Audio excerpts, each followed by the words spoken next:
তোকে আর কতবার বারণ করতে হবে যে ভর দুপুরে চুল খুলে পুকুর পাড়ে আসবি না?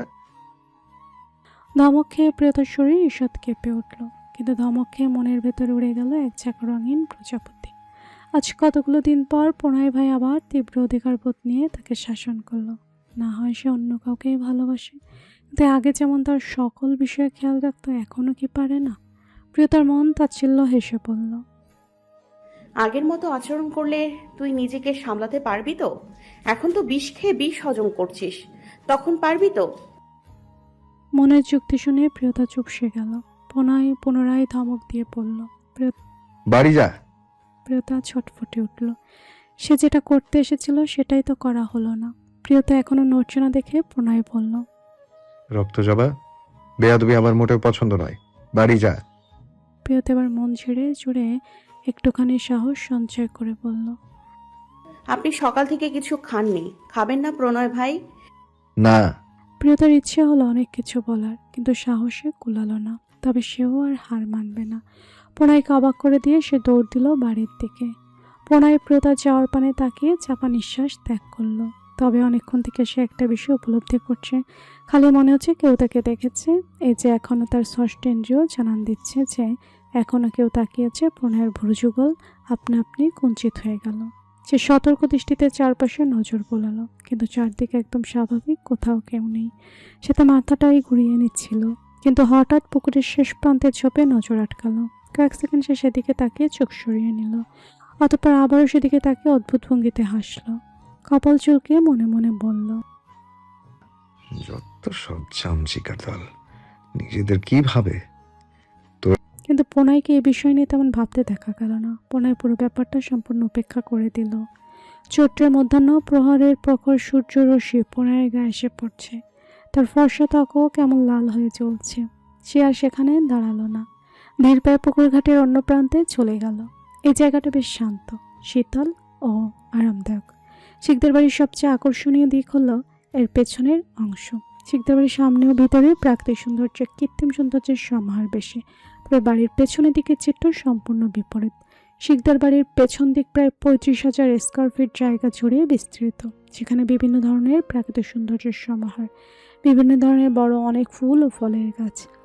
ফুল গাছগুলো থেকে ঝরে যাওয়া ফুল থোকায় থোকায় নরম ঘাসের উপর বিছিয়ে রয়েছে, যা খুবই দৃষ্টিনন্দন। তবে সব থেকে বেশি দৃষ্টিনন্দন হলো লাল পদ্মের পুকুর, যা পুরো জায়গাটায় প্রায় 70% দখল করে নিয়েছে। পুকুরটি চারদিক থেকে শান বাঁধানো, যা তার শোভা আরও বৃদ্ধি করেছে। পুকুরের পাশ ঘেঁষে দাঁড়িয়ে আছে বড় বড় 4টি আম গাছ। সেখানকার সব থেকে বড় গাছটায় ছায়া গিয়ে পড়েছে পুকুরের শেষ প্রান্তে। ফলস্বরূপ এই দিকটা বেশ শীতল। প্রণয় শুকনো পাতা সরিয়ে পানি থেকে এক সিঁড়ি উপরে বসে স্বচ্ছ কাচের ন্যায় টলটলে জলে পা ডুবিয়ে দিল। তার দৃষ্টি পড়েছে একটা লাল রঙের পদ্মের উপর। সে পদ্ম ফুলের দিকে তাকিয়ে চোখ বন্ধ করে কল্পনায় কিছু একটা আঁকলো। মুহূর্তে মন চঞ্চল হয়ে উঠল কল্পনাকে বাস্তব রূপ দেওয়ার জন্য। প্রণয় শান্ত হেসে বুকে হাত দিয়ে বলল, তোর এই ছটফটানির জন্য আমি একটা সেকেন্ডও শান্তি পাই না। একটু শান্ত হ ভাই, সব হবে। তার শাসনবাণী মনে হয় মন শুনল। প্রিয়তা শিকদার বাড়িতে প্রবেশ করতে না করতেই নায়া ছুটে এসে তাকে পেঁচিয়ে ধরল। কাজের সময় এমন আধিক্যতা করাতে প্রিয়তা ভীষণ বিরক্ত হলো। সে বিরক্ত চোখে বান্ধবীর দিকে তাকাতেই নায়া কাঁদো কাঁদো কণ্ঠে বলল, বান্ধবী। অন্য সময় হলে এনার এই অসহায় মুখ দেখে সে মজা নিত, হয়তো খোঁচা দিয়ে দু একটা কথাও বলতো, কিন্তু এখন এসবের সময় নেই। তাই নেহাকে ব্যস্ত কণ্ঠে বলল, এত তেল দেওয়ার প্রয়োজন নেই, যাকে খুঁজছিস সে লাইব্রেরি রুমেই আছে। এখন ছাড় আমাকে, সর সামনে থেকে। বলতে বলতে রান্নাঘরের দিকে দৌড় লাগালো। নেহা ভুরু কুচকে ভাবলো কিসের এত তাড়া, তবে বেশি ভাবলো না। যা জানা তা জানা হয়ে গেছে। তো এসব ফালতু চিন্তা মাথা থেকে ঝেড়ে ফেলে মুখে লজ্জার ভাব ফুটিয়ে তুলে দাঁত দিয়ে নখ কাটলো। সে আবার লজ্জা মুখে উপরে যেতে যেতে বলল, আমি এসে গেছি প্যারেলাল। প্রিয়তা রান্নাঘরে গিয়ে একটা বড় প্লেটে গুনে গুনে 8টা রুটি আর সকালে নিজের হাতে বানানো প্রাণের প্রিয় ডিশটা নিল। তারপর কিছু মনে করার ভঙ্গিতে প্লেটটা ক্যাবিনেটের উপর রেখে নিজের ঘরের দিকে ছুটে গেল। সেখান থেকে এক পাতা প্যারাসিটামল নিয়ে ফিরে এলো। তারপর খাবারের প্লেট আর একটা গরম পানির বোতল নিয়ে চুপি চুপি এদিক ওদিক দেখতে দেখতে বাড়ি থেকে বেরিয়ে গেল। পরিণতা রান্নাঘরের দিকেই যাচ্ছিল, তখন খায়নি বলে এখন তার ভীষণ খিদে পেয়েছে। কিন্তু রান্নাঘরের সামনে গিয়ে প্রিয়তার এমন চোরের মতো খাবার নিতে দেখে সে কপাল কুঁচকাল। মনে মনে বলল, হাব ভাব তো সুবিধার না, কিন্তু নিজের বাড়িতে চুরি করা কি আছে আজব? মনে মনে আবারও বলল। দেখতে হচ্ছে তো ব্যাপারটা। ব্যাপার দেখার জন্য সে পিলারের আড়ালে লুকিয়ে পড়ল। প্রথমে ভেবেছিল হয়তো নিজের জন্য নিচ্ছে, কিন্তু 8টা রুটি নিতে দেখে তার চোখ কপালে উঠল, কারণ প্রিয়তা 2টার বেশি রুটি কখনোই খেতে পারে না। তবে 8টা নিয়ে কী করবে? তাকে ভাবনা জগতে ঝুলিয়ে রেখে প্রিয়তা খাবার নিয়ে চোরের মতো বাড়ি থেকে বেরিয়ে গেল। পরিণীত এবার আরও আশ্চর্য হলো। মনে মনে ভাবল, ব্যাপারটা কি হলো, কোথায় গেল? কোথায় গেল তা দেখার জন্য পরিণীতাও চুপি চুপি প্রিয়তার পিছু নিল। প্রিয়তা পুকুর ঘাটে এসে পোনাইকে এদিক ওদিক খুঁজল, কিন্তু দেখতে পেল না। মনে মনে বলল, কোথায় গেলেন উনি? পরিণীতা নারকেল গাছের আড়ালে লুকিয়ে পড়ল। দাঁড়িয়ে থেকে বিড়বিড় করে বলল, এই মেয়েটাকে কি ভূতে ধরলো নাকি? নাহলে এই ভর দুপুরে নির্জন পুকুর ঘাটে কাকে রুটি খাওয়াতে এসেছে? প্রিয়তা এদিক ওদিক দেখতে দেখতে চোখ পড়ল দীর্ঘ সিঁড়ির ওপরে। পোনাই গাছের ছায়ায় বসে পানিতে পা ডুবিয়ে রেখেছে। প্রিয়তার কেমন ভয় ভয় করছে। আবার যদি বকা দেয়, ধমক দেয়, বা যদি না খায়, সে চোখ বন্ধ করে আল্লাহর উদ্দেশ্যে বলল। বাঁচিয়ে নিও মাবুদ। সে দুরু দুরু মনে পা বাড়ালো প্রণয়ের দিকে। বুকটা কেমন ধুকপুক করছে। প্রণয় হাত দুটো পেছনের দিকে রেখে হাতের উপর ভর দিয়ে চোখ বন্ধ করে বসে আছে। তার অনুভব হচ্ছে তার রক্তচাপে এসেছে। সে চোখ বন্ধ রেখে বলল, আবার কেন এসেছিস? তোকে না আসতে মানা করেছি, না শুনিস না কেন তুই? প্রিয়তা ঢোক গেল। খাবারের প্লেটটা পাশে রেখে সে নিজেও পোনার পাশে বসে শীতল জলে পা ডুবিয়ে দিল। তীব্র গরমে ঠান্ডা পানি পায়ে লাগতে শরীর শিরশির করে উঠছে। আরামে চোখ মুদে আসছে। পদ্ম পুকুরে মোট 80টা সিঁড়ি রয়েছে। সিঁড়িগুলো উপর থেকে একদম পুকুরের নিচ পর্যন্ত বিস্তৃত। পুকুরের উপরিভাগে 15টি এবং নিম্নাংশে 65টি সিঁড়ি রয়েছে। পানির ভেতরে প্রথম সিঁড়িতে পা ডুবিয়ে বসে আছে দুজন। স্বচ্ছ পানির ভেতর দুজনের ফর্সা পা স্পষ্ট দেখা যাচ্ছে। প্রিয়তার ডাক দিল। প্রণয় ভাই। পোনায় কথার প্রত্যুত্তর না করে সোজা সামনের পানিতে দৃষ্টি নিবদ্ধ করল। তার দৃশ্যপটে ভেসে উঠল ফুলো ফুলো ধপধপে ফর্সা সুন্দর ছোট্ট দুটো পা। সে পায়ের নখ থেকে গোড়ালি পর্যন্ত খুঁটিয়ে খুঁটিয়ে পর্যবেক্ষণ করল কিছুক্ষণ। তারপর সামনের দিকে চোখ রেখে উত্তপ্ত কণ্ঠে বলল, তোকে এখন আর কিছু বলি না বলে তুই পেয়ে বসেছিস? বেয়াদব হয়ে যাচ্ছিস দিনকে দিন। একটা কথাও তুই শুনতে চাস না। প্রিয়তার মুখটা ছোট হয়ে গেল। সে মাথা নিচু করে নিল। যেটার ভয় পাচ্ছিল সেটাই হলো। প্রিয়তা আমতা আমতা করে বলল, এটাই শেষবার। প্রণয় কপাল কুচকে মাথা ঘুরিয়ে প্রিয়তার মুখের দিকে তাকালো। ভারী পুরুষালী কণ্ঠে শুধালো। কি শেষবার? প্রিয়তা পুনরায় থেমে থেমে বলল। বিয়াদবি। প্রণয় বলল। তাহলে স্বীকার করে নিচ্ছিস তুই বেয়াদব? প্রিয়তা ভাবনায় পড়ে গেল। সত্যি তো, সে পরোক্ষভাবে স্বীকার করে নিয়েছে যে সে বিয়াদব। প্রণয় কপাল কুচকে তাকিয়ে আছে ওর দিকে। প্রিয়তা তাড়াহুড়া করে বলল, না না না। প্রণয় মনে মনে হেসে বলল। পাগলি। তারপর সে আবার সামনে সে পদ্ম ফুলের দিকে চোখ রাখলো। প্রিয়তা পুনরায় ডাক দিল। প্রণয় ভাই। প্রণয় সামনের দিকে তাকিয়ে শান্ত গলায় উত্তর দিল। হুম? সে ভয়ে ভয়ে কাঁপা কণ্ঠে জিজ্ঞেস করল, আপনি এখনো রেগে আছেন? প্রণয় এক বাক্যে জবাব দিল না। প্রিয়তা পুনরায় বলল, আমি জানি আপনি রেগে আছেন। প্রণয় আগের মতোই বলল। যেহেতু জানিস তাহলে জিজ্ঞেস করছিস কেন? প্রিয়তা কষ্ট পেল, কাঁপা কণ্ঠে বলল, কি করলে আপনার মাথা ঠান্ডা হবে? আমার উপর রেগে থাকবেন না, প্লিজ বলুন। প্রণয় কিছু বলল না। প্রিয়তা প্রণয়ের দিকে তাকিয়ে বলল, প্লিজ খেয়ে নিন, আমি সরি বলেছি তো। পুরো 20 ঘন্টা হলো আপনি কিছু খাননি। প্রণয় মাথা ঘুরিয়ে সোজা ওর নীল চোখের দিকে তাকালো। প্রেয়সীর দৃষ্টিতে অসহায়ত্ব। নীল রঙের ডাগর ডাগর চোখ দুটো ওর দিকেই তাকিয়ে আছে আকুতি নিয়ে। নীলচে চোখের ধারালো চাহনি বোনের রুহু অবধি কাঁপিয়ে তুলেছে। সে অবাক হওয়ার ভান ধরে নাটকীয় ভঙ্গিতে বলল, বাবা, তুই এটার হিসাবও রেখেছিস? প্রিয়তা এহেন কথায় লজ্জা পেয়ে গেল। ধরা পড়ে যাওয়া চোরের মতো দৃষ্টি লুকানোর ব্যর্থ চেষ্টা করল। প্রণয় প্রিয়তার লজ্জা পাওয়া দেখে ঠোঁট কামড়ে হাসল। পুনরায় বলল, যখন মুড ছিল তখন খেতে চেয়েছিলাম, এখন আর মুড নেই তাই খাবো না। তাই বলেছি শুধু শুধু কানের কাছে জ্ঞান জ্ঞান করবি না। প্রিয়তা মন খারাপ করে বলল, সরি বলেছি তো, প্লিজ। প্রণয় এসব অনুনয় বিনয়ে কান দিল না। তার একটাই কথা, খাবে না মানে খাবেই না। প্রিয়তা দেখলো পোনায় তার কোনো কথাই কানে তুলছে না। তার মন আরও খারাপ হয়ে গেল। কিছুক্ষণ চুপ থাকার পর কিছু একটা ভেবে তার ঠোঁটে দুষ্টু হাসি ফুটে উঠল। সে পাশে রাখা খাবারের প্লেটটা তুলে নিয়ে ভালো করে বসলো। গরুর মাংসের কালা ভুনা দিয়ে রুটি ছিঁড়ে নিজের মুখে পুরে দিল। 2 বাইট খেয়েই জুড়ে জুড়ে নিজেই নিজের তারিফ করে বলল, আমি তো বিশ্ববিখ্যাত রাঁধুনি হওয়ার যোগ্যতা রাখি। কি ভালো রেঁধেছি, কেউ না খেলে না খাক, আমি একাই খাবো। কি সুন্দর খোলামেলা পরিবেশ, কেমন পিকনিক পিকনিক ফিল পাচ্ছি। প্রিয়তা আর কোনো দিকে না তাকিয়ে টপাটপ রুটি ছিঁড়ে মুখে পড়ছে। প্রণয় মুগ্ধ চোখে নিজের প্রিয় রমণীটিকে দেখে চলেছে। তার বক্ষে বয়ে চলেছে প্রশান্তিদায়ক শীতল বাতাস।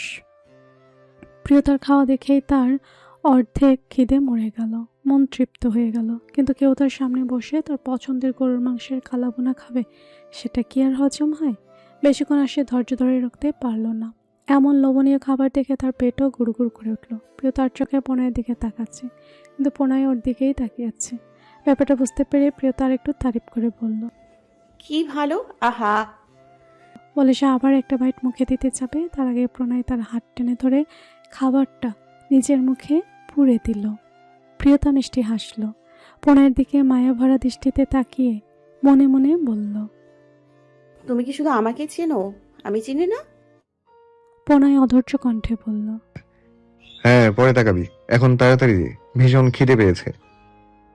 প্রিয়তা সব চিন্তা ভাবনা পুকুরের পানিতে ছুঁড়ে ফেলে দিল। একে একে করে 7:30টা রুটি খাইয়ে দিল প্রণয়কে। 8টার মধ্যে একটার অর্ধেক তো সে নিজেই খেয়ে নিয়েছে। শেষ বাইটটা খাইয়ে দিয়ে মিষ্টি কণ্ঠে জিজ্ঞেস করলো, পেট ভরেছে? হুম। প্রিয়তা গরম পানির বোতলটা প্রণয়ের দিকে বাড়িয়ে দিল। প্রণয় সেটা হাতে নিয়ে মুখ কুচকে বলল, গরম পানি কেন এনেছিস? কারণ আপনার জ্বর। প্রণয়ের কথা বাড়াল না, কয়েক ঢোক পানি খেয়ে নিল। এবার বেশ আরাম লাগছে। খিদে পেটটা এতক্ষণ জ্বলছিল। কে জানি বলেছিল খোদার রাজে পূর্ণিমার চাঁদ যেন জ্বলসানো রুটি? একদমই সত্যি কথা বলেছিল। প্রিয়তা ওষুধের পাতা থেকে একটা ট্যাবলেট খুলে প্রণয়ের হাতে দিয়ে বলল, খান। প্রণয় সন্তুষ্ট দৃষ্টিতে প্রিয়তমার দিকে তাকালো। তার মনে পড়ল আগে সে যখনই অসুস্থ হতো ছোট্ট প্রিয়তা তাকে নিজের হাতে ওষুধ খাওয়াতো। সে হাসল, তারপর বিনা বাক্যে ওষুধটা খেয়ে নিল। প্রিয়তা এবার বড় করে একটা স্বস্তির নিঃশ্বাস ফেলল। মনে মনে বলল, ব্যাটা অনেক জ্বালিয়েছে কাল থেকে, এখন সে নিশ্চিন্ত। মনে মনে প্রহেলিকাকে উদ্দেশ্য করে বলল, কেমন বউ তুমি বড় আপু, নিজের স্বামীর খোঁজটা পর্যন্ত রাখো না। যত্নই যখন নিতে পারবে না, তাহলে কেড়ে নিয়েছিলে কেন আমার থেকে? সে আবার প্রণয়ের দিকে মায়া ভরা নজরে তাকালো। প্রণয়ও একই সময়ে প্রিয়তার দিকে তাকালো। প্রিয়তার সুশ্রী মুখের দিকে দৃষ্টি রেখে মনে মনে বলল, কেন আমার এত কাছে আসো প্রিয়তমা? কেন আমাকে প্রতিনিয়ত তোমার প্রতি আরো দুর্বল করে দিচ্ছ? যদিও আমার দুর্বল হওয়ার আর কিছু বাকি নেই, তবু সহ্যের সীমা তো এখনো ভাঙেনি। কিন্তু তুমি এইভাবে আমার যত্ন নিলে সেটাও খুব তাড়াতাড়ি ভেঙে যাবে, তখন সর্বনাশ নেমে আসবে। তাই বলছি, আমার এত কাছে এসো না। আমি ছুঁয়ে দিলে তুমি পুড়ে যাবে, আর ছুঁতে না পারলে আমি মরে যাব। এ কেমন যন্ত্রণা প্রিয়তমা! দূরে দাঁড়িয়ে এই সকল কাহিনী দেখলো 3 জন। 2 জন পুকুরের ওই পারে ঝোপের আড়াল থেকে, আর একজন আম গাছের আড়াল থেকে। পরিণীতা হাঁ করে সামনের সমস্ত দৃশ্য গেলছিল। আম গাছের আড়াল থেকে বেরিয়ে এসে বাগানের পাতা সাদা চেয়ারে ধপ করে বসে পড়ল সে। পরিণীতা মাথা ঘুরছে। সে তার বোনের ভবিষ্যৎ নিয়ে দুশ্চিন্তায় পড়ে গেছে। সে জানত প্রিয়তর ভাইকে ভালোবাসে, তাই বলে এতটা একজন বিবাহিত পুরুষকে সত্যি কি এতটা ভালোবাসা যায়? উত্তরটা পরিণীতার মন থেকে আসলো, বিয়ে সাথে এগুলো তো লোক দেখানো নিয়ম। এই মামলায় ভালোবাসার যেখানে যুক্তিতর্কের জায়গা নেই, সেখানে মানসিক দ্বিধাদ্বন্দ্ব মূল্যহীন। ভালোবাসার ক্ষেত্রে মানুষ বিয়ে হয়ে যেতে দ্বিধা করে না। আর সত্যি বলতে, বিয়ে হলেই কি ভালোবাসা মরে যায়? এতটাই কি সস্তা সেই অনুভূতি যে 3টা শব্দ আর একটা সাইন দিয়ে মুছে ফেলা যাবে না? আর সেখানে প্রিয়তার ভালোবাসা তো আজকের নাই, তাহলে সে কিভাবে ভুলে যাবে? পরিণীতা স্পষ্ট বুঝতে পারছে এই নিষিদ্ধ ভালোবাসা দিন দিন কমার বদলে আরও ডালপালা মিলছে। সে মনে মনে কয়েকটা লাইন আওড়ালো, ভালোবাসা এমন এক পবিত্র অনুভূতি যা বাড়তে বাড়তে একসময় গাছের মতোই শাখা প্রশাখার বিস্তার করে। গাছের ডাল ছেঁটে দিয়ে যেমন তার গতিরোধ করা যায় না, তেমনি নিয়ম বেঁধে দিয়েও ভালোবাসার গতিরোধ করা যায় না। ভালোবাসা হলো ফুলের মতো, অল্প আঘাতেই তার সৌন্দর্য মলিন হয়, কিন্তু হারিয়ে যায় না। ভালোবাসা কোনো নিয়ম বা শর্তাধীন নয়, তা মুক্ত বিহঙ্গের মতোই ডানা মেলে উঠতে চায়। কিন্তু যতই ভালোবাসা থাকুক, পরিণীতা প্রিয়তাকে প্রণয়ের ভালোবাসার চাদর থেকে দূরে রাখতে চায়, কারণ এই ভালোবাসা প্রিয়তার জন্য মোটেও সুখকর নয়। এই নিষিদ্ধ আসক্তি থেকে সে কষ্ট ছাড়া আর কিছুই পাবে না। একটা সময় আসবে যখন আর সে এই তীব্র পীড়া সহ্য করতে পারবে না। এসব ভেবেই পরিণীতা ভীষণ চিন্তিত হয়ে পড়ল। সে আক্ষেপের সুরে বলল, কেন বুঝতে চেষ্টা করিস না বোন? বড় দাদান বড় আপুর, তোর নয়। আমি জানি বোন, বড় দাদানের থেকে তুই দূরে থাকতে পারিস না। আমি যখনই নিজেকে তোর জায়গায় রেখে ভাবতে যাই, আমি নিঃশ্বাস নিতে পারি না, দম বন্ধ লাগে আমার। আর বড় দাদান, আমি স্পষ্ট বুঝতে পারি বড় দাদানও তোকে ভালোবাসে। আমার মায়ের পেটে ভাই, সে তার অনুভূতি কিছুটা হলেও তো বুঝি আমি। কিন্তু প্রশ্ন হলো, যেহেতু ভালো তোকেই বাসে, তাহলে সে কেনই বা বড় আপুকে বিয়ে করলো? কেন? দাদান তো বলেছিল সে বড় আপুকে ভালোবাসে। কেউ তো তাকে বিয়ে করতে জোর করেনি। আসলে সব কিছুর জন্য মূল অপরাধীকে, সেটাই বুঝতে পারছি না। যত দিন যাচ্ছে পুরো ব্যাপারটা তত গুলিয়ে যাচ্ছে। উফ। এত কি ভাবছো ফুলপরি? পরিণীতা গভীর চিন্তা ভাবনায় মগ্ন ছিল। হঠাৎ কারো কণ্ঠস্বর কানে আসতে ভূত দেখার মতো চমকে উঠল পরিণীতা। চকিতে পাশে ফিরিয়ে তাকালো সাদাব। গালে হাত রেখে ভুরু কুচকে ওর দিকেই তাকিয়ে আছে। পরিণীতার এমন প্রতিক্রিয়া দেখে সাদাব একটু অবাক হলো। ভুরু নাচিয়ে বলল, কি এমন ভাবছিলে ফুলপরি যে কথা শুনে লাফিয়ে উঠলে? পরিণীতা নিজেকে সামলে নিল, স্বাভাবিক হওয়ার চেষ্টা করলো। কথা এড়িয়ে গিয়ে বোকা হেসে বলল। ভাইয়া, আপনি কখন এলেন? সাদাব ভাবুক কণ্ঠে বলল, যখন তুমি ইহজগৎ ছেড়ে ভাবনার জগতে পাড়ি জমিয়েছিলে তখন। পরিণীতা একটু আশ্চর্য হলো। সত্যি কি এতটাই ভাবনায় বিভোর ছিল? সাদাব ডাকলো। ফুলপরি, হুম। সাদাব পরিণীতার মলিন শুকনো মুখের দিকে কিছুক্ষণ মনোযোগী দৃষ্টিতে চেয়ে রইল। তারপর কপালে ভাঁজ মেলে সন্ধিয়ান কণ্ঠে বলে উঠল, কি ব্যাপার ফুলপরি? তোমার কি মন খারাপ? তুমি কি কেঁদেছিলে? পরিণীতা চমকে উঠল। নজর লুকানোর ব্যর্থ চেষ্টা করলো। হঠাৎ পরিণীতার ঘাবড়ে যাওয়া দেখে সাদাবের কপালের ভাঁজ আর একটু প্রসারিত হলো। পরিণীতা হাঁটসার চেষ্টা করে বলল, কি? না না, না তো। সাদাবের সন্দেহ আরো গাঢ় হলো। মনে মনে বলল, মিথ্যে বলছো কেন ফুলপরি? কি হয়েছে তোমার? পরিণীতার মলিন মুখটা দেখে সাদাবের বুকের নরম মাংসপিণ্ডে হালকা ব্যথা হলো। সাদাবের খুব ইচ্ছে হলো মেয়েটার হাত দুটো মুঠোয় নিয়ে কপালে চুমু খেয়ে জিজ্ঞেস করতে, কি হয়েছে ফুলপরি? তুমি কেন কষ্ট পেয়েছো? বলো আমায়। আমি আমার সর্বোচ্চটা দিয়ে তোমাকে ভালো রাখার চেষ্টা করব। I promise. তুমি শুধু একবার আমাকে বলো।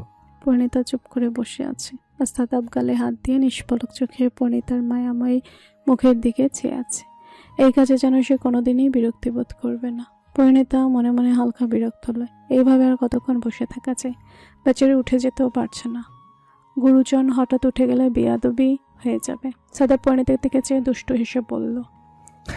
শর্তের কথা মনে আছে ফুলপরি? পরিণীতা চোখ তুলে তাকালো। সে তো এই লোকের শর্তের কথা ভুলেই গিয়েছিল।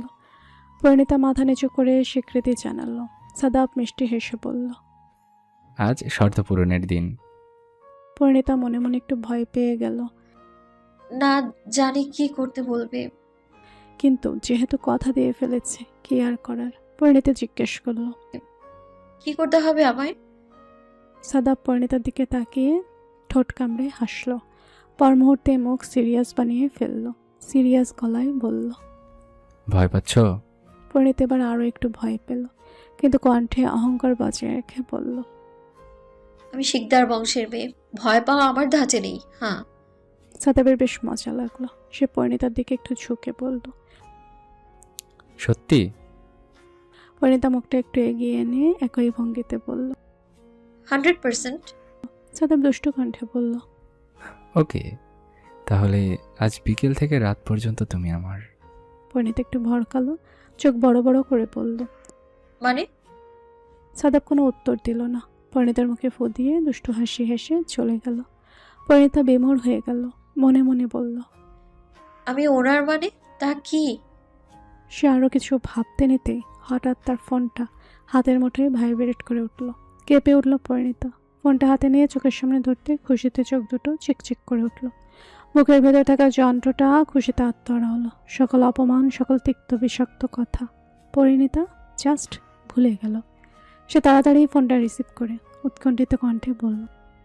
মাস্টারমশাই? ওপাশ থেকে কোনো শব্দ শোনা গেল না। তাতে কি? পরিণীতা তাড়াহুড়ো করে বলতে শুরু করলো। মাস্টারমশাই, আমি আমি জানতাম আপনি আমায় ফোন দেবেন। আপনি আমাকে বকে থাকতেই পারবেন না। আপনি আপনি কেন আমায় ব্লক করে দিয়েছিলেন মাস্টারমশাই? আমি কি করেছি? প্লিজ, আমি আপনার সাথে একটু দেখা করতে চাই। প্লিজ মাস্টারমশাই, একটু কথা বলতে চাই আমি। কথাগুলো বলতে বলতে পরিণীতা আবারও কান্না করে দিল, কিন্তু এবারও ফোনের ওপাশ থেকে কোনো প্রত্যুত্তর ভেসে এলো না। পরিণীতা হ্যালো হ্যালো বলতে বলতেই ফোনটা ডিসকানেক্ট হয়ে গেল।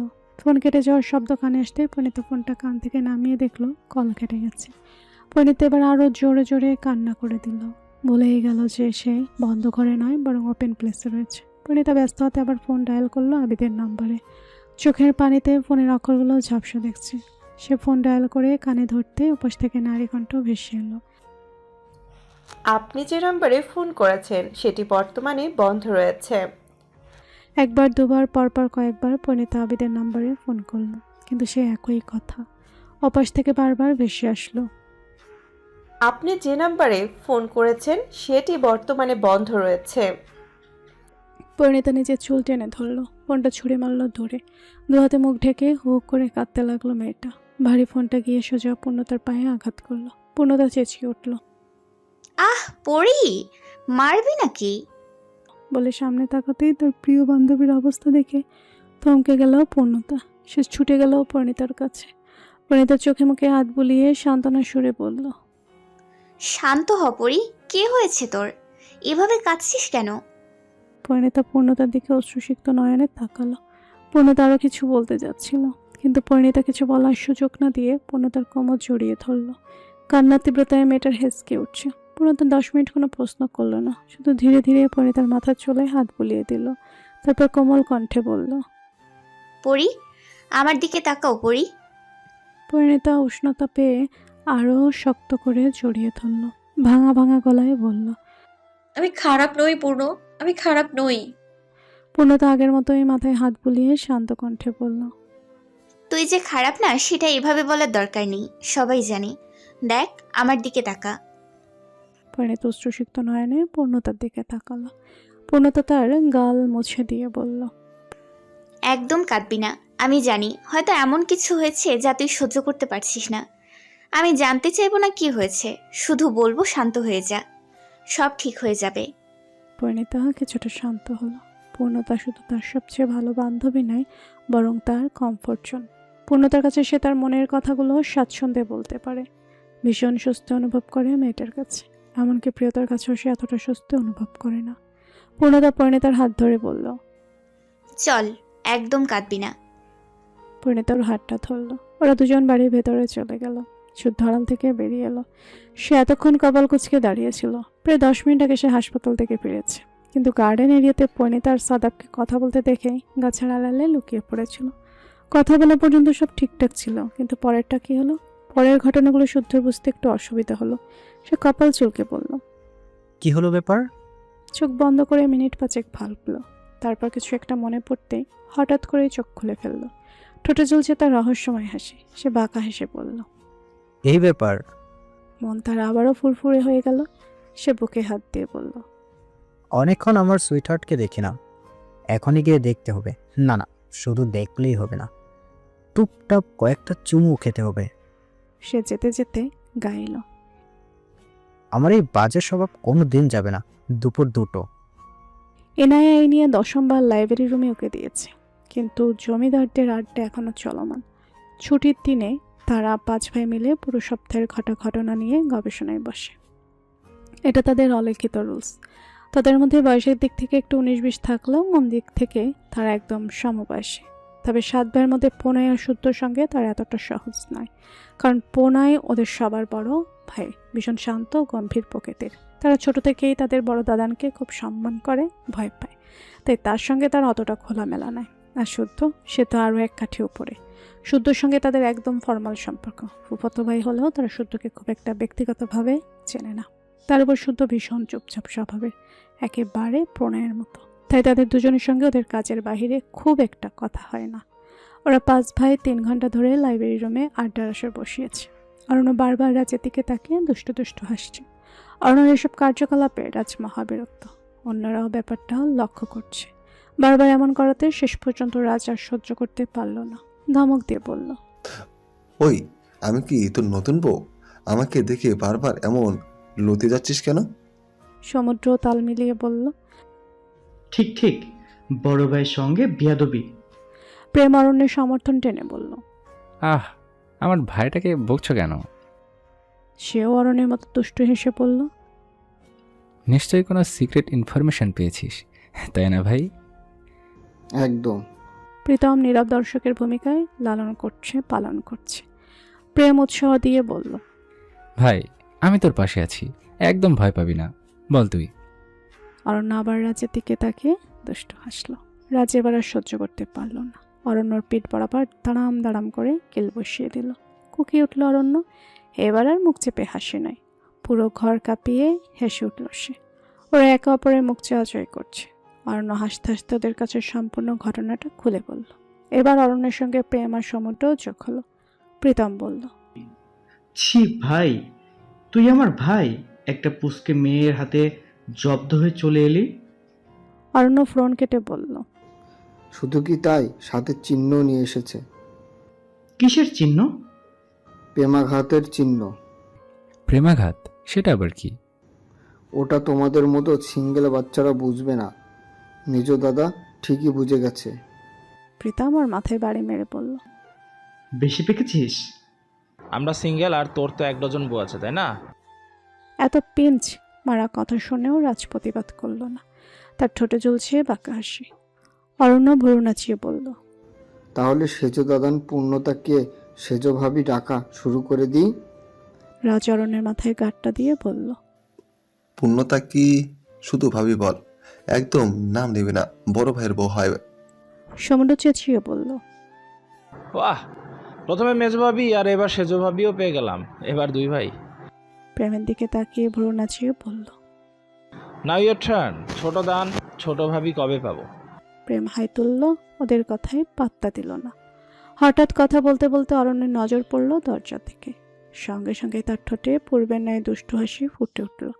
এবার সে প্রীতমের দিকে তাকিয়ে মুসকে মুসকে হাসছে। ওর এমন হাব ভাব দেখে বাকি 3 ভাই একটু গুছিয়ে বসল। ভাবখানে এমন যেন আবার কোনো নতুন সার্কাস দেখার অপেক্ষায় আছে। প্রীতমের এমন তাকানো দেখে বিরক্ত হলো, বিরক্ত গলায় বলল, একদম বদমাশি করবি না। তোমার জন্য গুড নিউজ আছে। ওরা সবাই উৎসুক দৃষ্টিতে তাকিয়ে আছে। প্রীতম ভুরু কুঁচকে বলল, কি সুখবর? এভাবে তো বলা যাবে না। তাহলে কি করতে হবে? আগে 10,000 টাকা দাও, তারপর খবর। এমন খবর দিব একদম দিল খুশ হয়ে যাবে। মাথা খারাপ করবি না ভাই, ভালো লাগছে না। দরজার বাইরে মেজো ভাবি দাঁড়িয়ে আছে। প্রীতম তড়াক করে চোখ খুলে ফেলল। বিদ্যুৎ গতিতে দরজার দিকে তাকালো, সঙ্গে সঙ্গেই কেউ সরে গেল। ওরা 4 ভাই মুসকে মুসকে হাসছে। প্রীতমের মুখেও হাসি ফুটে উঠল। সে লাফিয়ে বসা থেকে উঠে পড়ল। ওয়ালেট থেকে ক্রেডিট কার্ডটা অরণ্যের হাতে দিয়ে বলল, এত ভালো খবর দেওয়ার ইনাম। আগামীকালকের মধ্যে যত খরচ করতে পারবি সব তোর।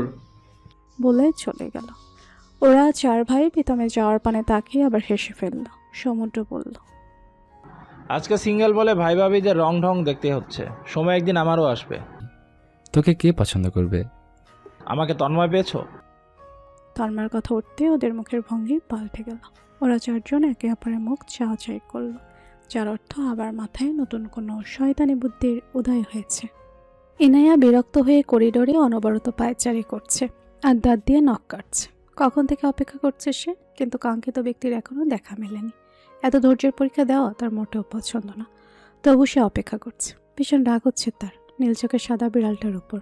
সে ফুসতে ফুসতে মনে মনে বলল, ঢং, অন্য সময় রসগোল্লা রসগোল্লা বলে মুখে ফেনা তুলে ফেলে, আর এখন আমি 3 ঘন্টা ধরে ওনার বাড়িতে এসে বসে আছি শুধু ওনাকে একটু দেখবো বলে, আর মহাশয়ের কোনো পাত্তাই নেই।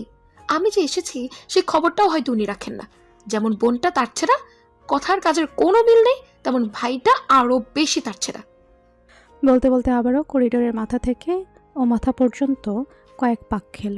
না, আর তো সহ্য হয় না। সে রাগে ফুসতে ফুসতে আল্লাহকে বলল, হে মাবুদ, দিলেন যখন একটা ভালো ব্যাটাই দিতে পারতেন।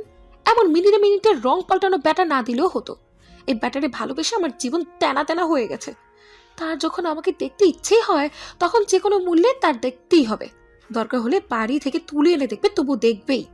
আর আমার যখন দেখতে ইচ্ছা হয় তখন তার হদিশে পাওয়া যায় না, তার বাড়ি বয়ে আসলো তার দেখা পাওয়া যায় না। আল্লাহ, এই অন্যের বিচার দিলাম তোমার কাছে।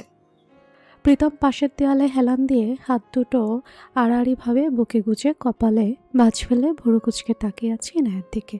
কি আশ্চর্য, সে যে এতটা জালেম এটা সে নিজেই জানতো না। তার যে এত ক্ষোধ আছে সেটা সে নিজেই জানতো না। কে জানি বলেছিল বউকে জ্ঞান দিতে এসো না, কারণ সে নিজেই মস্ত বিশ্ববিদ্যালয়। তোমার ভুল ত্রুটি চোখে আঙুল দিয়ে দেখিয়ে দেওয়ার ক্ষমতা রাখে। প্রীতম সেই ব্যক্তির প্রশংসা করে বলল, কে বলেছিল জানি না, তবে একদম সঠিক বলেছিল। এনার কথাগুলো শুনে প্রীতম বেশ মজা পেল। সে ঠোঁট কামড়ে হাসল। যে মেয়েটা তার সামনে লজ্জায় চোখ তুলে তাকাতে পর্যন্ত পারে না, সেই মেয়েটা তাকে দেখতে তার বাড়ি বয়ে এসেছে। ইন্টারেস্টিং। প্রীতম এবার ইনায়ের মাথা থেকে পা পর্যন্ত স্ক্যান করে আবারও ভুরু কুচকাল। ইনায়া এখনও প্রীতমকে লক্ষ্য করেনি। প্রীতম ধীর পায়ে এগিয়ে গিয়ে কোনো রকম কথাবার্তা ছাড়াই আচমকা ইনায়কে কাঁধে তুলে নিল। প্রীতমের গোষ্ঠী উদ্ধারে ব্যস্ত থাকা ইনায়া হঠাৎ নিজেকে শূন্যে দেখে লাফিয়ে চিৎকার দিতে নিতেই প্রীতম ধমক দিয়ে বলল, চুপ, একদম শব্দ করবে না রসগোল্লা, না হলে এক্ষুনি এখানেই তোমাকে কামড়ে ফেলে ফেলবো। আইসিআর। কোনো বাধা নিষেধ মানব না। এনায়া দেখল সে সেই প্রতীক্ষিত কাঙ্ক্ষিত পুরুষটির কাঁধে। কিন্তু এগুলো কি বলল লোকটা? ঠান্ডা গালে এমন নির্লজ্জ মার্কা হুমকি শুনে ইনায়ার কলেজে ছলাৎ করে উঠল। পক্ষপিঞ্জরে থাকা প্রাণ পাখিটা ছটফটিয়ে উঠল। সে দুহাত দিয়ে নিচের মুখ চেপে ধরল। এই নির্লজ্জ পুরুষকে বিশ্বাস নেই, যা বলেছে তা করে দিতেই পারে। কারণ পূর্বে প্রীতমের এমন লাগাম ছাড়া হুমকি ইনায়া গায়ে মাখত না। বিধায় এই নির্লজ্জ পুরুষ তার সকল বাণী বাস্তবায়ন করে প্রমাণ করে দেখিয়েছে যে সে তার বোনের মতো নয়, যা বলে তাই করে। তাই এই ভুল সে আর ভুলেও করবে না। প্রীতম তাকে কাঁধে করে নিয়ে গিয়ে নিজের ঘরের দরজা বন্ধ করে দিল। এনার ভেতরটা ভয় আর লজ্জায় সিটিয়ে গেল। তবে এই ভয় খারাপ কিছুর আশঙ্কা নয়। এই ভয় তার একান্ত ব্যক্তিগত পুরুষের লাগাম ছাড়া কথা, লাগাম ছাড়া কাজের। তবে প্রীতমকে সে অগাধ বিশ্বাস করে, ভালোবাসে, সম্মান করে। সে জানে প্রীতম তার সাথে কখনোই কিছু খারাপ করবে না, করতে পারে না, কারণ প্রীতম তাকে তার থেকেও বেশি ভালোবাসে। কিন্তু এই লোকের লাগাম ছাড়া কথাবার্তা ইনাহের রো অবধি কাঁপিয়ে তোলে। প্রীতম তাকে কাঁধ থেকে নামিয়ে বিছানায় বসিয়ে দিল। তারপর পাশের ড্রয়ার খুলে বড় একটা চকলেটের বাক্স ইনার হাতে ধরিয়ে দিয়ে রাগি রাগি গলায় বলল, কি ব্যাপার, দিন দিন এমন শুকিয়ে শুটকি মাছ হয়ে যাচ্ছ কেন? আমার হবু শ্বশুর কি তোমায় খেতে দেয় না, নাকি ওজন কমানোর ভুট্টা আবার মাথায় চেপে বসেছে? কোনটা? ইনা একটু ভয় পেয়ে প্রীতমের দিকে চোরা চোখে তাকালো, যার মানে একটু কম খাই, বেশি মোটা হয়ে যাচ্ছে তো। ইনার মনের কথা বুঝতে পেরে প্রীতম আরও রেগে গেল। ইনাকে টেনে হিস্ট্রে নিজের কোলে বসিয়ে ফুলো ফুলো গালে একটা চুমু খেলো। ইনা আমক বনে গেল। সে জানতো কুমু খাওয়ার জন্য রোমান্টিক মুড লাগে, প্রেম প্রেম অনুভূতি লাগে। তবে কেউ যে রেগে গেলেও চুমু খায়, এটা সে সামনের মানুষটাকে না দেখলে বুঝতেই পারতো না। সত্যি হয়তো শিকদাররা অন্য মাটি দিয়ে গড়া, তাদের মন বোঝা বড়ই তাই। প্রীতম ইনার অবাক হওয়াকে 2 পয়সার পাত্তা দিল না। সে অপর গালেও আর একটা কষে চুমু খেলো। অতপর তেজি গলায় ধমকে উঠল, এই মেয়ে, তোমাকে না এইসব ডায়েট ফাইট বালসাল করতে বারণ করেছি? এমন বাজখায় চিৎকার শুনে ইনায়া চমকে উঠল। নরম কণ্ঠে বলল, হুম। প্রীতম রাগী গলায় আবারও ধমকে উঠল। কোলে বসে কেঁপে উঠল ইনায়া। প্রীতম রাগী গলায় বলল, কোথায় বসে আছো এখন? ইনায়া ধমক খেয়ে হালকা ভয় পেল। কাপা কাপা গলায় বলল, তো তোমার কোলে। প্রীতম গম্ভীর পুরুষালী কণ্ঠে বলল, তুমি আমার বউ হবা, তোমাকে আমি কোলে নিব। আমার যদি তোমাকে কোলে নিতে অসুবিধা না হয়, তাহলে তোমার কিসের অসুবিধা? তুমি কেন আমার এত সুস্বাদু রসগোল্লার সাইজ ছোটো করার জন্য উঠে পড়ে লেগেছো কেন? ইনায়া কথা শুনে রসগোল্লার মতো চোখ করে প্রীতমের সমুদ্র নীল চোখের দিকে তাকালো। মনে মনে বলল, কি বললো লোকটা? রসগোল্লার সাইজ? হঠাৎ কিছু একটা মনে আসতেই সে নিজের দিকে তাকালো। সাথে সাথেই চোখ মুখ কুচকে মনে মনে বলল, ছি, নির্লজ্জ লোক। প্রীতম ইনায়ার মুখের অভিব্যক্তি দেখে আবার ধমক দিয়ে বলল, কী সব উল্টাপাল্টা ভাবছো? ইনিয়া অবাক হয়ে ভাবল, মনের কথা শুনে ফেললো নাকি। প্রীতমের ঠোঁটে হঠাৎ করেই বাঁকা হাসি ফুটে উঠল। সে ঠোঁট কামড়ে হাসল। ইনাকে আরও গভীরভাবে কাছে টেনে নিল।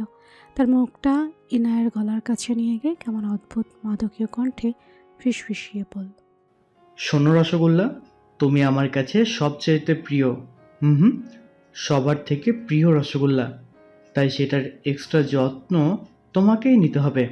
আমার রসগোল্লা আমি তোমাকে শুকাতে দেব না। আমার আদর দিয়ে সব সময় ফুলিয়ে রাখবো। তাই সুখে আমার সব ইনভেস্টমেন্ট পানি ডালার মতলব করবে না। আর হ্যাঁ, তুমি যেটা ভাবছিলে ওটাও। এতক্ষণ লজ্জা পেলেও শেষের কথাটা শুনে ইনায়া ভীষণ খেল। লজ্জায় মাথা নিচু করে নিল। সে প্রীতমের দিকে লজ্জায় তাকাতে পারছে না। মনে মনে প্রীতমকে আবারও নির্লজ্জ উপাধি দিল। প্রীতম আবারও আদর মাখা কণ্ঠে বলল, শোনো রসগোল্লা, এত রোগা বউ আমার পছন্দ না। বউ একটু গুলুমুলো হবে, বউয়ের গালগুলো ফোলা ফোলা হবে, বউ তুলোর মতো নরম হবে, তবেই না আদর করতে ভালো লাগবে। জড়িয়ে ধরলে বউ বউ ফিল হবে, মনে হবে না বউকেই জড়িয়ে ধরেছি। আর তাছাড়া এখন যদি তুমি খেয়ে দিয়ে গায়ে বল না বানাও, তাহলে ভবিষ্যতে এই প্রতীক প্রীতমকে কিভাবে সামলাবে?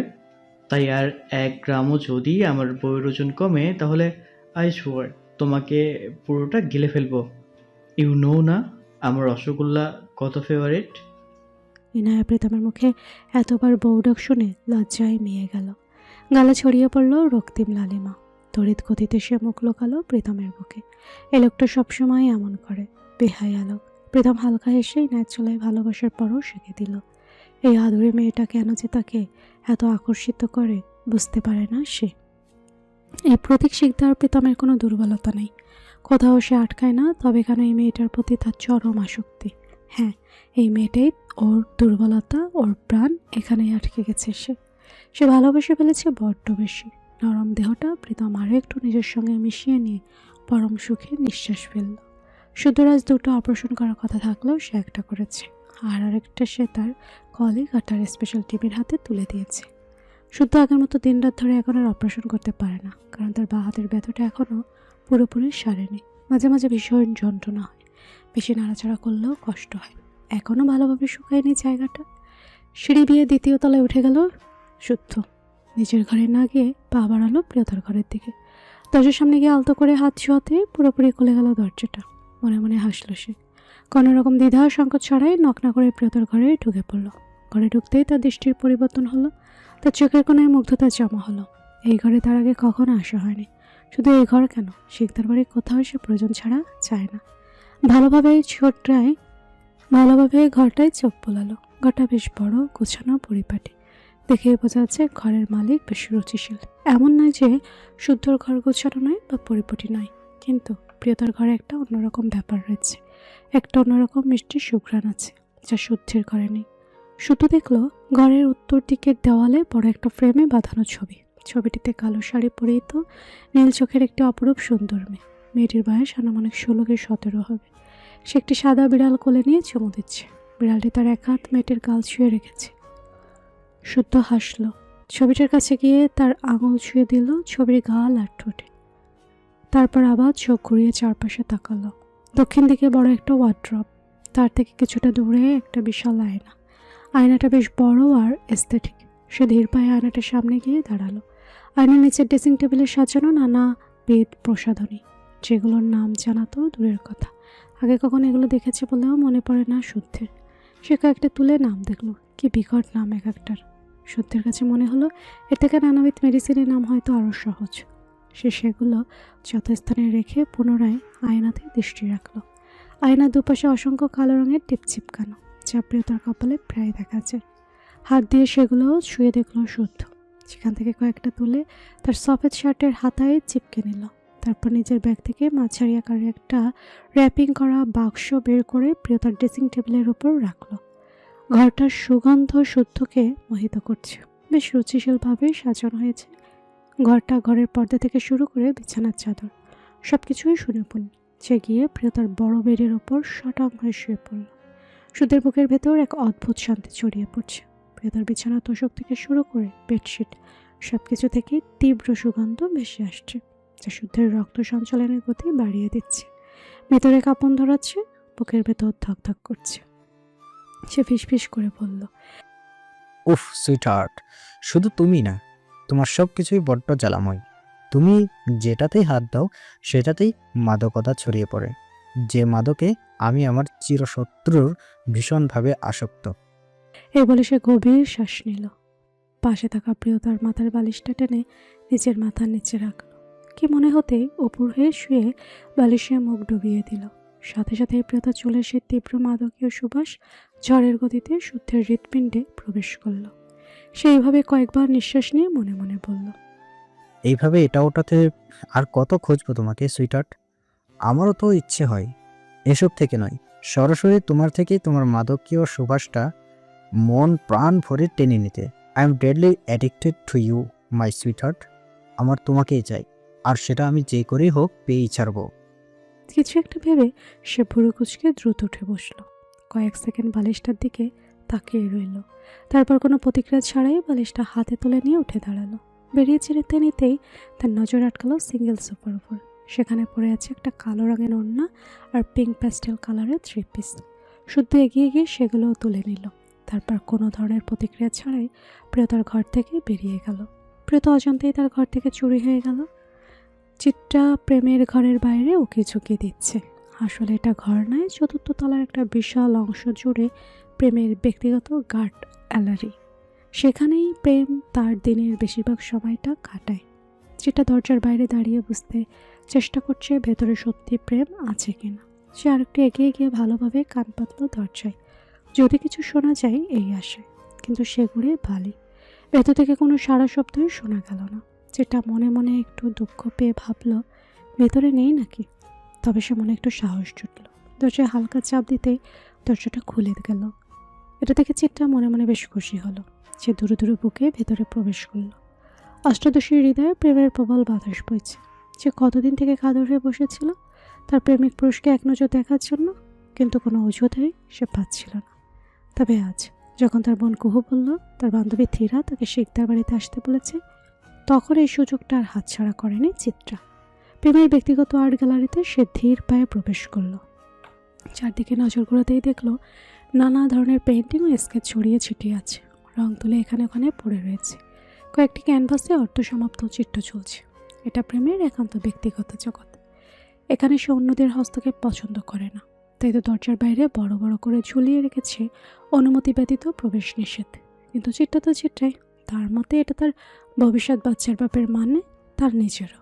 আর তাছাড়া যেটা ভীষণ কৌতূহলী মেয়ে, যে কোনো বিষয়ে তার কৌতূহল বেশি। আর প্রশ্ন যখন তার একমাত্র ক্রাশ আহনাব শিকদার প্রেমকে ঘিরে, তখন তো সে সাথে বেপরোয়া। চিত্রা কিছুটা এগিয়ে যেতেই তার পদযুগল থেমে গেল। চোখে স্থির হয়ে গেল, মুখ হাওয়া হয়ে গেল। সে বিস্মিত হয়ে তাকিয়েছে প্রেমের বাম পাশের দেওয়ালে, যেখানে একটা ছবি ফ্রেম চলছে। চিত্রা ধীরে ধীরে এগিয়ে গেল সেই ছবিটির দিকে। এটা ওর সেই ছবিটা যেটা প্রেম এঁকেছিল। অথচ সে যখনই ছবিটা চেয়েছিল তখন প্রেম সোজাসাপটা জানিয়ে দিয়েছিল এটা সে এঁকেছে, মানে এটা তার। এটা সে চিত্রাকে কিছুতেই দিয়ে দেবে না। সে যাই হোক, কিন্তু এই ছবিটা যত্ন করে প্রেম দেয়ালে টানিয়ে রেখেছে। এটা তো চিত্রা ভাবতেও পারে না। চিত্রা লক্ষ্য করলো ছবির নিচে টানা হাতে লেখা চিত্রাঙ্গনা। চিত্রা মুগ্ধ হয়ে সেই লেখার দিকে তাকিয়েছিল। হঠাৎ পেছন থেকে বজ্রকণ্ঠের ধমক ভেসে এলো, এই মেয়ে, তুমি অনুমতি ছাড়া এখানে ঢুকছো কেন? পড়তে পারো না নাকি? প্রেমের এমন হুঙ্কার শুনে কেঁপে উঠল চিত্রা। ভয়ে লাফিয়ে উঠল। সাথে সাথেই পাশ থেকে কয়েকটা রঙের কৌটা উল্টে মেঝেতে ছড়িয়ে গেল। ভয়ে ভয়ে পেছনে ফিরে প্রেমের দিকে তাকালো। প্রেম আগুন চোখে ওর দিকেই তাকিয়ে আছে। রাগে তার ভরসা মুখ লাল হয়ে গেছে। প্রেম তার দিকে তেড়ে এসে চিৎকার করে বলল, এই মেয়ে, অনুমতি ছাড়া কারো ঘরে প্রবেশ করতে হয় না, জানো না তুমি? প্রেমের এমন অপমানজনক বাক্যে চিত্রার মন ব্যথিত হলো। চোখের কোণায় পানি টলমল করে উঠল। চিত্রার চোখে পানি দেখে প্রেমের ধক করে চলে ওঠার রাগটা আচমকাই নিভে গেল। সে উত্তেজিত কণ্ঠে জিজ্ঞাসা করল, এই মেয়ে, কাঁদছো কেন? তোমাকে কি মেরেছি আমি? চিত্রা ভীষণ অভিমান হলো। সে মুখ ঘুরিয়ে বেরিয়ে গেল ঘর থেকে। প্রেম তো যাওয়ার পানে কিছুক্ষণ চেয়ে থেকে বলল, যে আগুন নিয়ে খেলতে চাও মেয়ে, মনে আছো, মনেই থাকো। ওটাই তোমার জন্য সুরক্ষিত উপযুক্ত স্থান, চিত্রাঙ্গনা। বাস্তবে আসার আবদার করো না। আমি তোমাকে প্রশ্রয় দিতে পারবো না। এই শিকদার বংশে জন্ম নিলে ভালোবাসার অধিকার থাকে না। এই বংশে ভালোবাসা দণ্ডনীয় অপরাধ। যে ভুল আমার ভাই বোনরা না বুঝে করে ফেলেছে, আমি সেই একই ভুল বুঝে শুনে করতে পারবো না। এই ভুলের কোনো ক্ষমা হয় না। এই বংশে জন্ম নিয়ে ভালোবাসলে আর সেটা লোক জানাজানি হলে ভালোবাসার মানুষকে চিরতরে হারাতে হয়, আর আমি সেটা সহ্য করতে পারবো না চিত্রাঙ্গনা। তাই মন গহীনের রানী, তুমি সেখানেই সুখে থাকো। প্রেমের প্রেয়সী হওয়ার স্বপ্ন দেখো না। জ্বলে যাবে মেয়ে, পুড়ে যাবে, সহ্য করতে পারবে না। বলেই প্রেম পেছন ফিরে চিত্তার ছবির দিকে তাকালো। বিকাল 4টা। প্রিয়তা, পরিণীতা, পূর্ণতা, ইনায়া, চিত্রা, প্রেরণা, কুহু, তীরা, থরি সবাই মিলে পরিণীতার ঘরের বারান্দায় বসে আড্ডা দিচ্ছিল। পরিণীতার ঘর থেকে সামনের পদ্ম পুকুরে কিছুটা অংশ সহ পূর্বের রাস্তাটা দেখা যায়, যেখানে প্রায় আবিদ এসে তাকে ফোন দিয়ে বলতো, ঘুম আসছে না অ্যাঞ্জেল, জানালার কাছে এসো, তোমাকে দেখবো। সবাই বারান্দায় গোল হয়ে বসে ঠিক করছিল কার সঙ্গে কোন পোশাকটা ভালো যাবে, কার সঙ্গে কোন রঙটা ভালো মানাবে, কিভাবে চুল বাঁধলে অন্যরকম দেখতে লাগবে, মেয়েদের যা কাজ করা আর কি। পূর্ণতা পরিণীতাকে ধমকিয়ে ধামকে স্বাভাবিক রেখেছে। সবার পোশাক নির্বাচনও শেষ, শুধু প্রিয়তার পরিণীতা এখনও ঠিক করতে পারেনি যে তারা কী পরবে আর কীভাবে সাজবে। পূর্ণতা জিজ্ঞেস করলো, আমরা কখন বেরোবো? মেজদাদান বলে দিয়েছে 6টার পরে। তাহলে চলো গিয়ে প্রস্তুতি শুরু করি। কিন্তু সবার এক্সপ্রেশন দেখে মনে হলো সে ভুল জায়গায় ভুল কথা বলে ফেলেছে। কয়েক মুহূর্তের ব্যবধানে সবাই একসঙ্গে হেসে উঠল। ইনায়া বলল, আপু, তুমি এক্ষুনি রেডি হবে? একটু বেশি তাড়াতাড়ি হয়ে গেল না? তুই চুপ কর, আসলেই তো সময় লাগবে। আপু তুমি যাও। প্রেরণা বোকা হাসলো। আসলেই কি তাড়াতাড়ি হয়ে গেল? সে সময় দেখে বুঝলো মোটেই তাড়াতাড়ি হয়নি, বরং দেরিই হয়ে গেছে। এখনই গিয়ে ফেসপ্যাক লাগাতে হবে। সে তাড়াতাড়ি উঠে দাঁড়ালো। অন্যরা তখনও হাঁ করে তাকিয়ে আছে তার দিকে। প্রেরণা সেসবে গুরুত্ব দিল না, দ্রুত পায়ে বেরিয়ে গেল পরিণীতার রুম থেকে। ইনায়া প্রিয়তমার গায়ে হেলান দিয়ে ফিসফিস করে বলল, তোরা ভাই বোনগুলো এমন কেন রে? আমরা কেমন? এই যে তুই একটা নিরামিষ, তোর ভাই একটা মস্ত আমিষ, আর তোর এক বোন ময়দা সুন্দরী, আরেক বোন সেলফি কুইন। আর কি চাই বই? পরপরই আবার লজ্জা পাওয়ার নাটক করে বলল, শুধু তোর নয়, আমারও শ্বশুর বাড়ির লোক। সবই না হয় বুঝলাম, কিন্তু আমার ভাই কেমন করে আমিষ হলো? কিছু না। প্রিয়তা কেমন চোখে তাকালো, কিন্তু কিছু বলল না। আরও 1 ঘন্টা পর তাদের আড্ডার আসর ভঙ্গ হলো। প্রিয়তা নিজ ঘরে চলে গেল প্রস্তুত হতে। ঘরে সে বিছানায় সরিয়ে গিয়ে শুয়ে পড়ল।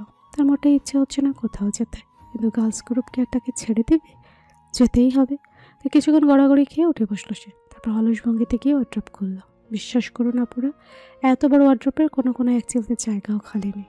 সব জায়গা দামি দামি sari, 3 piece, gown, long dress আর অন্যান্য সাজসজ্জার জিনিসপত্রের ঠাসা। প্রেতা মাথায় হাত দিয়ে বসে পড়লো, মনে মনে বলল, এই জন্য কোথাও যেতে ইচ্ছে হয় না। একটা ভালো জামাও নেই যা পরতে পারি। আশার মুখে সে জামাগুলোর দিকে কিছুক্ষণ তাকিয়ে রইল। মনে মনে ভাবল, বড় আব্বুকে বলতে হবে কয়টা নতুন ড্রেস কিনে দিতে, কিন্তু এখন কি পরবো?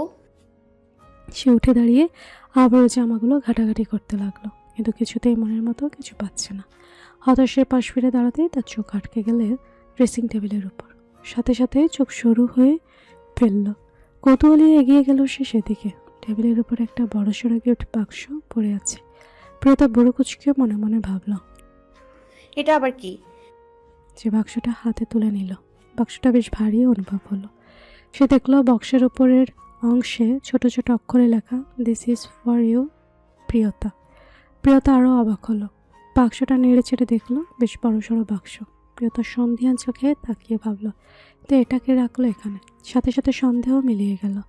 সে ভাবল হয়তো প্রণয় ওর জন্য রেখেছে, কারণ আগেও প্রণয় ওকে প্রায় এমন ছোট বড় অনেক উপহারই দিত। প্রিয়তার ভীষণ কৌতূহল হচ্ছে ভিতরে কী আছে দেখার জন্য। সে আর কৌতূহল দমন করতে পারল না। বাক্সটা নিচেই নিয়ে বিছানায় গিয়ে বসলো। সে টুনে টুনে উপরে র্যাপিংটা পেপারটা খুলে ফেলতেই ভেতর থেকে বের হয়ে এলো একটা খুব সুন্দর সাদা রঙের বাক্স, যার চারপাশ টেপ দিয়ে আটকানো। প্রেতা কাছে দিয়ে একটা একটা করে সবগুলো টেপ কেটে ফেললো। আলতো হাতে বাক্সটা খুলতেই প্রেতার মুখ হা হয়ে গেল। বিস্ময়ের চোখ বড় বড় করে তাকিয়ে রইল। বাক্সের ভেতর থেকে বের হলো একটা অপূর্ব সুন্দর ডিজাইনের সাদা রঙের পাকিস্তানি 3 পিস। প্রিয়তা তো অবাক। তারপর আরেকটা পাতলা নীল রঙের বাক্স বের করলো। প্রিয়তা ভাবলো, দেখি তো মনে হচ্ছে জুয়েলারি বক্স। প্রিয়তা আগ্রহ নিয়ে সেটা খুলতেই আরও বিস্মিত হলো। একটা ভীষণ সুন্দর চিকন চেন, সেটাতে পিলেটারের ডায়মন্ডের পেন্ডেন্ট ঝুলছে। প্রিয়তা বাক্সটা পাশে রেখে আরও কিছু আছে কিনা দেখতে লাগলো। সেখানে থেকে আবারও সাদা কাগজে মোড়ানো কিছু একটা বের হলো। প্রিয়তা সেটার উপর থেকে কাগজ সরাতেই ভীষণ খুশি হলো। প্রিয়তা দেখলো ড্রেসের সাথে ম্যাচিং বড় 1 ডজন সাদা রঙের চুড়ি, সাথে এক পাতা কালো টিপ ও একটি ছোট্ট চিরকুটো চোখে পড়লো। প্রিয়তা আগ্রহ নিয়ে কাগজটা ভাঁজ খুলে দেখলো, তাতে লেখা, এগুলো তোমার জন্য সুইট হার্ট। প্রিয়তার মুখের হাসি মিলিয়ে গেল, বুঝতে পারলো এগুলো পোনায় দেয়নি, অন্য কেউ দিয়েছে। প্রিয়তা আবার ভাবনায় পড়ে গেল, এগুলো অন্য কেউ দিয়েছে, কিন্তু কে? লেখাটাও প্রিন্ট করা, তাই কার লেখা চেনার উপায় নেই। অজানা ব্যক্তির দেওয়া উপহার নিয়ে ভাবনায় পড়ে গেল সে। জিনিসগুলো তার ভীষণ ভীষণ সুন্দর লেগেছে, তা খুব পছন্দ হয়েছে, কিন্তু কে দিল সেটা না জেনেই পড়বে। অনেকক্ষণ ভাবনা চিন্তা করে নিজের মনকে বুঝ দিল, কে দিয়েছে সেটা বড় কথা নেই, ভালোবেসে দিয়েছে এটাই বড় কথা। প্রিয়তা ঠিক করলো উপহারদাতার অপমান সে করবে না, আজ রাতের মেলায় সেগুলো পরেই যাবে। প্রিয়তা ড্রেস নিয়ে ওয়াশরুমে ঢুকে গেল। 20 মিনিট পর গোসল সেরে বের হয়ে আসলো। চুল ভেজায়নি সে, কারণ এই চুল শুকাতেই তার 1 ঘন্টা সময় লাগবে, তাই সেই ঝামেলায় আর গেল না। মুখ মুছতে মুছতে আয়নার সামনে গিয়ে দাঁড়ালো। সঙ্গে সঙ্গেই নিজের প্রতিবিম্ব দেখে থমকে গেল। ফুল স্লিভ সাদা 3 পিসটা তার গায়ের রঙের সঙ্গে একদম মিলেমিশে গেছে। নিজের দিকে সে কিছুক্ষণ হতবাক হয়ে চেয়ে রইল। তারপর ঘর থেকে বেরিয়ে এসে হাঁটু অবধি লতানো চুলগুলো হালকা কাল করে নিয়ে মাঝ বরাবর সিঁথি কেটে খুলে রাখলো। নীল চোখে হালকা কাজল দিল, পদ্মের মতো লাল টকটকে ঠোঁটে ডার্ক শেডের ওয়াটারপ্রুফ লিপস্টিক দিল, গালে সামান্য ব্লাশার লাগালো, উপর একটু হাইলাইটারও দিল। 2 হাতে সাদা রঙের চুড়িগুলো সমানভাবে ভাগ করে পরে নিল।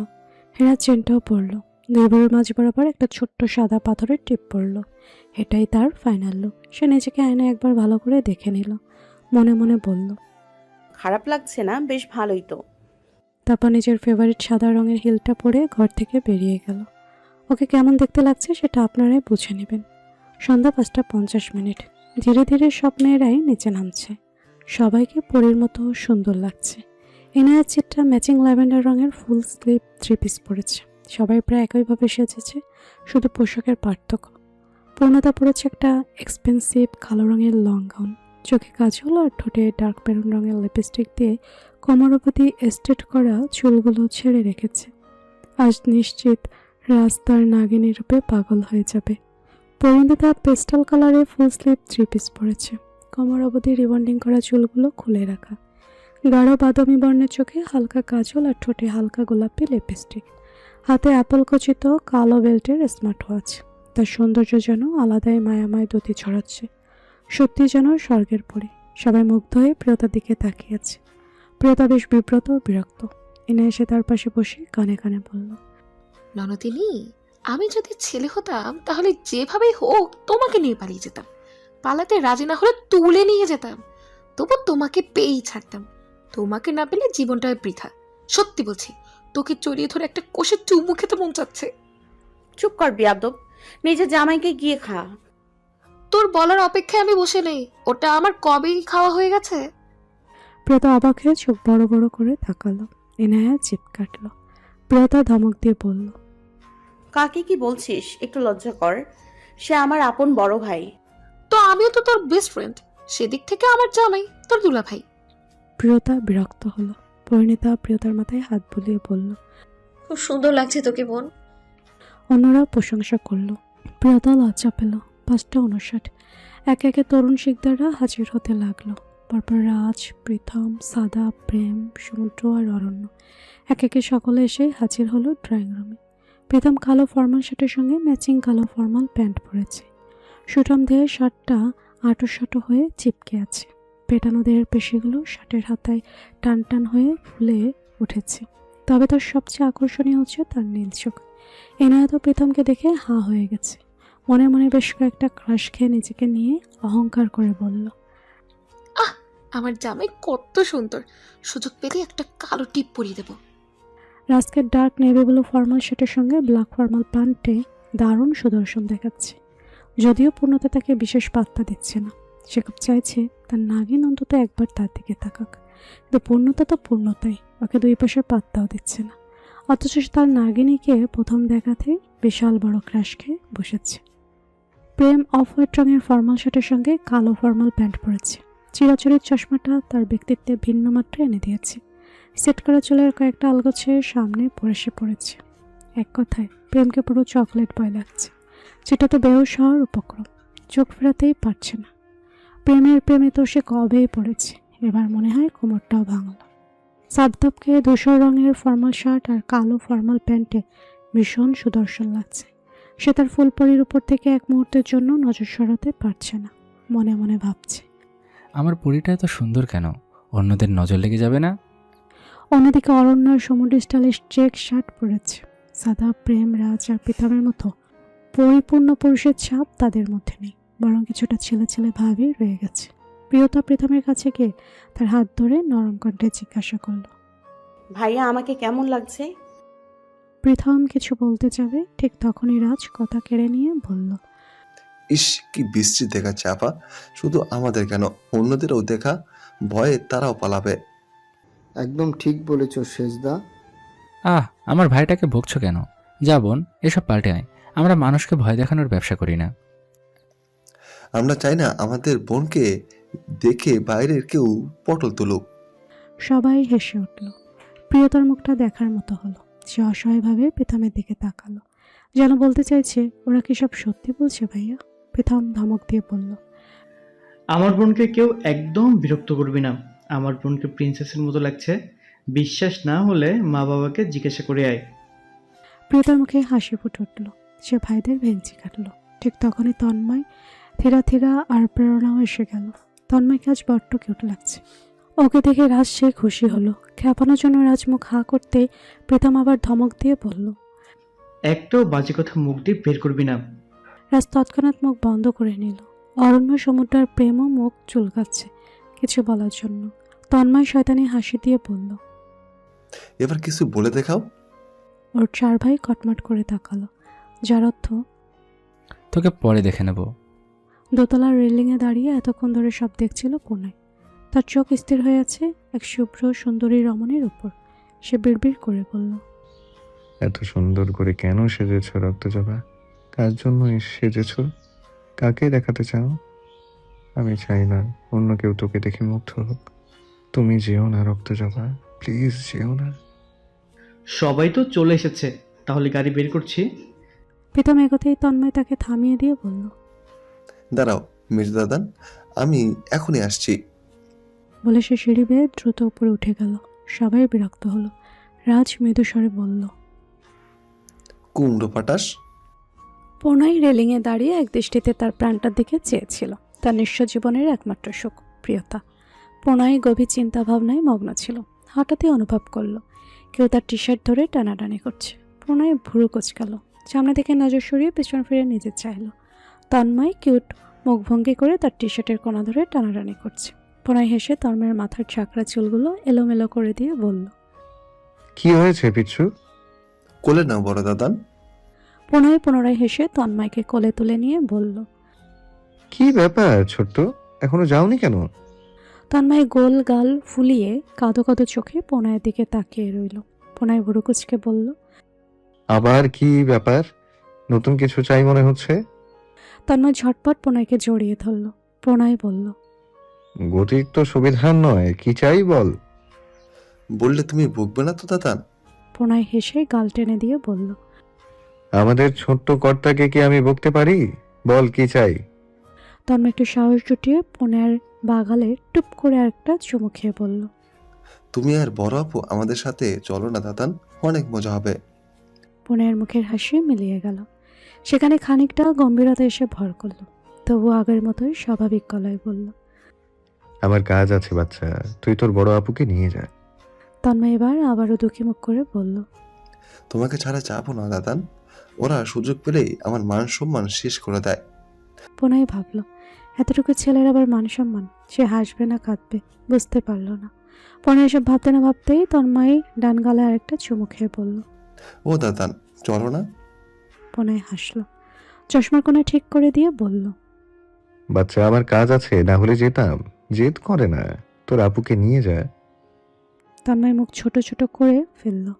তার নাক ফুলে উঠেছে। তার সব ভাই বোনগুলো আস্ত এক একটা শয়তানের নাতি নাতনি, সুযোগ পেলেই তাকে নিয়ে মজা করে। তাই ওই বেয়াদবগুলোকে সে মোটেই পছন্দ করে না। তবে বড় দাদান, মেজো দাদান আর বড় আপু তাকে অনেক ভালোবাসে, তাই সেও তাদের খুব ভালোবাসে। এজন্যই সে সবার সঙ্গে যেতে চাইছে। প্রণয় দেখলো তন্ময় ভাবলো না, কেঁদে দেবে ভাবছে। কয়েক সেকেন্ড গড়ানোর আগেই প্রণয়ের ভাবনাকে সত্যি প্রমাণ করে দিয়ে তন্ময় বেবে করে কেঁদে দিল।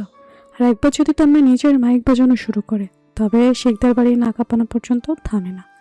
প্রণয় সান্ত্বনা দিয়ে আদর করে বলল,